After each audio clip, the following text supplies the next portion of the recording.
بتبدأ أحداث الفيلم في باخرة الأميرة ماري وسط المحيط سنة 1938، وبيكون في الباخرة شخصيات كتير بيحتفلوا بليلة الهالوين. وبنشوف ديفيد وهو بياخد ريتش وجاكي وبيطلعوا علشان يحضروا الحفلة في الدرجة الأولى. فبيقول الراجل إنه حاجز ترابيزة باسمها، لكن الراجل بيقول له إنها اتلغت لأنه اتأخر. فبيمثل ديفيد إنه ظابط وبيخليه يدخله على ترابيزة تانية. ولما بيقعدوا بيقول ديفيد لجاكي إن اللي قاعد قدامهم ده بيكون منتج سينمائي كبير في لندن. بتقول له جاكي إنها عاوزة تكلمه علشان يساعدها ويخليها تمثل، لكن ديفيد بيقول لها تتقل وما تبينش إنها محتاجاله. وبنسيبهم ونرجع ل 2023 للوكاس وهو بيقول لمامته إنه عاوز يألف كتاب عن سفينة الأميرة ماري الأثرية، والناس بتقول إنها مسكونة بالأشباح. وبيروحوا للمينا وبتديله كاميرا وبتقول له يروح يصطاد الأشباح علشان ما يزعلش. وبتحكي له إن الناس في التلفزيون كانوا مندهشين في آخر مرة سفينة أبحرت فيها، واتحولت بعدها السفينة لمزار أثري. وبعدها بيطلع آن ولوكاس السفينة وبيقابل باتريك جوزها وبياخدوا جولة في السفينة. وباتريك بيقول لآن إيه فايدة الكتاب اللي لوكاس عاوز يكتبه، لكن آن بتقوله إنه مهتم بكتابة الكتاب ده وعاوز يخلصه ويطلع للنور، ودي حاجة تخصه هو. وبيقولوا له ياخد جولة في السفينة عقبال ما آن تناقش كابتن السفينة في الموضوع. وبنرجع لسنة 38 لما كابتن السفينة أخد دواء لتخفيف الرعشة اللي في إيده، ولبس اليونيفورم وراح يطمن على الطاقم بتاعه. وقال لرجالته يزودوا سرعة المحرك لأسرع حاجة علشان ياخد لقب أسرع بحار في العالم. وبنرجع للوكاس وهو بيكمل جولته في الباخرة، وبيتوه عن باباه اللي بيندى عليه لكن ما بيسمعوش.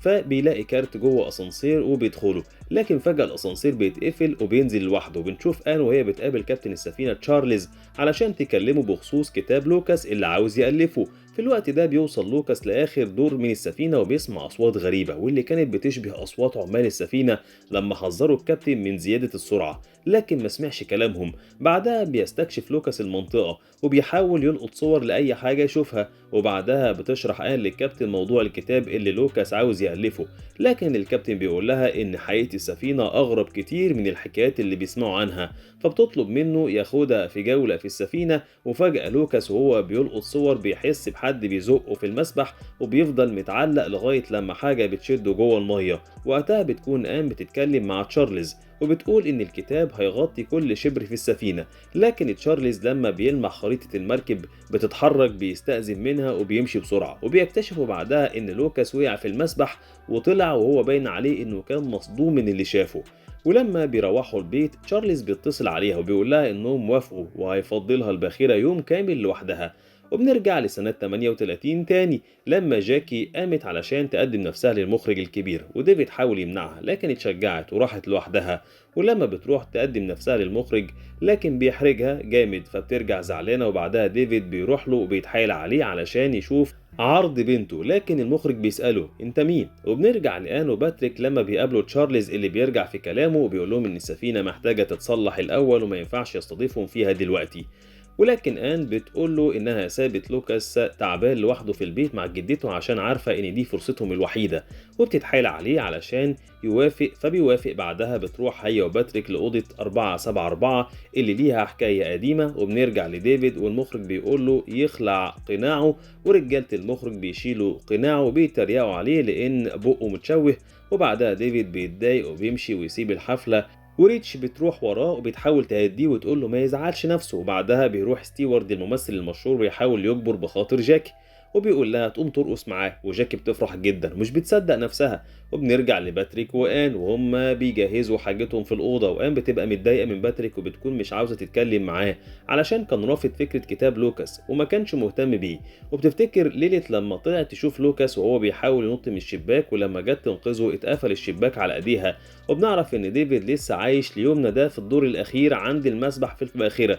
وآن لما بتيجي تنام بتصحى على صوت غريب وبتحاول تشوف جاي منين.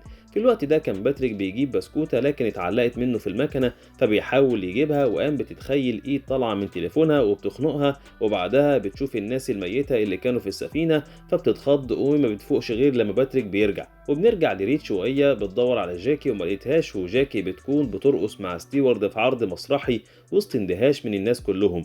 في الوقت ده بيجي طاقم السفينة وبيحذر الكابتن لأن ضغط المولدات عالية جدا وده فيه خطر على السفينة والركاب، لكن ما بيهتمش لكلامهم، وبعدها بتنفجر أنبوبة في وش واحد من العمال والكل بيخاف. وبعد العرض المخرج بيعجب بعرض جاكي جدا وبيقول لها إنه وافق بإنها تشتغل معاه، وبتفرح جاكي وبتشكر ستيوارد جدا. وريتش بتروح تدور على جاكي في الأوضة لكن مش بتلاقيها، وبتلاقي ديفيد وبتقوله إنها بتدور على جاكي بس مش لاقياها، وبتسأله شايل فاس في إيده ليه، لكن ما بيردش عليها وبيقول لها ما تطلعش من الأوضة. فبيسمعوا صوت من الأوضة اللي جنبهم، ولأنها خايفة بتكتب كلمة هيلب على كارت وبتروح تديهولهم بحجة إنها بتقول لهم يوطوا صوتهم. ولما بترجع مش بتلاقي ديفيد، فبتقفل كل الأبواب وبتبقى خايفة، لكن بتسمع صوت ديفيد من الحمام وبيقول لها تلبس القناع، فبتلبسه فعلا. وأول لما بتقرب من الحمام بيضربها في راسها علشان كان شاكك إنها بتخونه، وبيجي علشان يموتها فبيلاقي جيرانهم اللي في الأوضة واقفين فبيتجنن وبيخلص عليهم كلهم.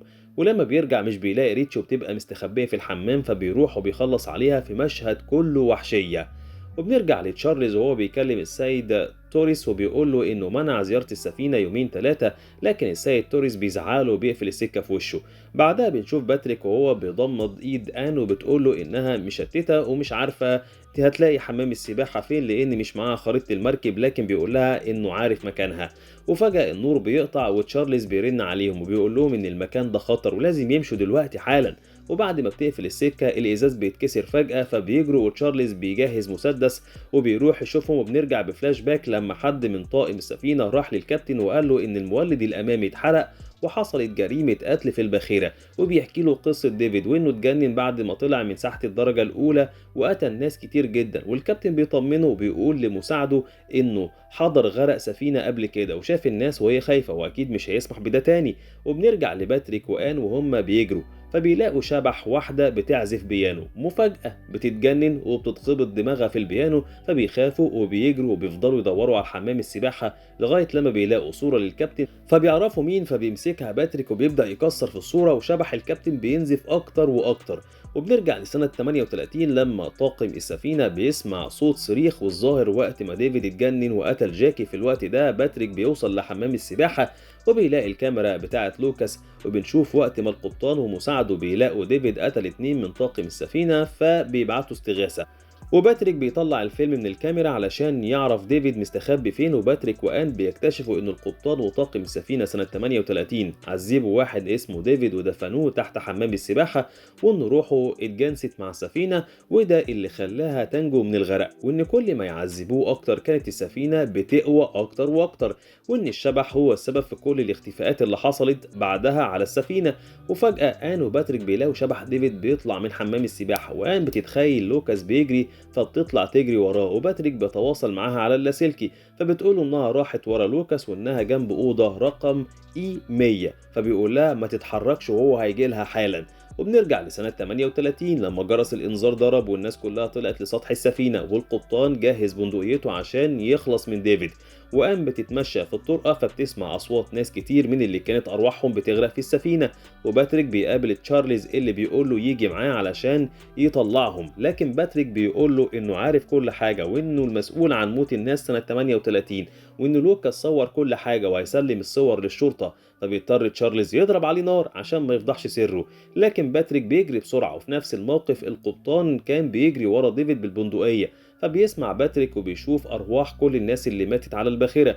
وديفيد بيوصل للسطح وبينط في قارب نجاة، وفي نفس الموقف آن بتتخيل إنها متشعلقة على حافة السفينة وهتغرق، ولوكاس ابنها بيقول إن ريتشي كانت بتحاول تنقذ جاكي زي ما انتي بتحاولي تنقذيني، وبيقول كمان إنه عاوزهم يبقوا عيلة واحدة. وبنرجع لديفيد وهو بيهرب من كابتن السفينة، لكن الكابتن بيضرب عليه نار وبيموتوا، وواحد من رجالته بيحاول ياخد منه البندقية فبيقتله هو كمان.